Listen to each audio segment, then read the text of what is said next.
वाशिम घरातून निघून गेलेल्या 4 अल्पवयीन मुलांना पोलिसांनी मुंबई येथून घेतले ताब्यात। वाशिम जिल्ह्यात अपहरण झालेले, हरवलेले, घरून निघून गेलेले मुलांचा शोध घेणे मोहीम सुरू असून जिल्ह्यातील वांगी, मौजा, मालेगाव येथील एकाच वेळी 4 अल्पवयीन मुलांना कोणीतरी फूस लावून पळून नेल्याची तक्रार दाखल असल्याने त्याप्रमाणे गुन्हा दाखल करण्यात आला होता।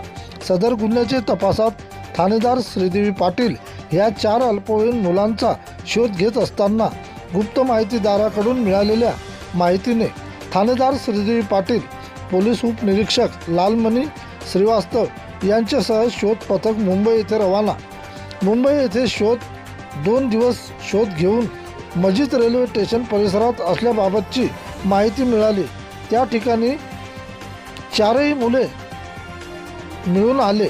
त्या मुलांना ताब्यात घेऊन विचारपूस केली असता आम्ही मुंबई फिरायला आलो असे आहे म्हणून 4ही मुलांना आणण्यात आले असून त्यांच्या आईवडिलांच्या पोलीस स्टेशन येथे बोलावून त्यांच्या ताब्यात देण्यात आले। आईवडिलांनी पोलिसांचे आभार व्यक्त केले।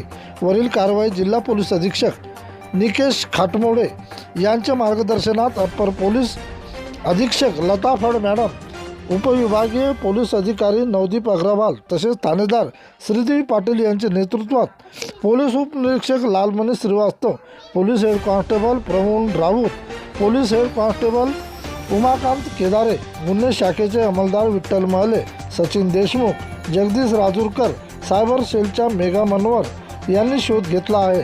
प्रतिनिधी किशन काळे।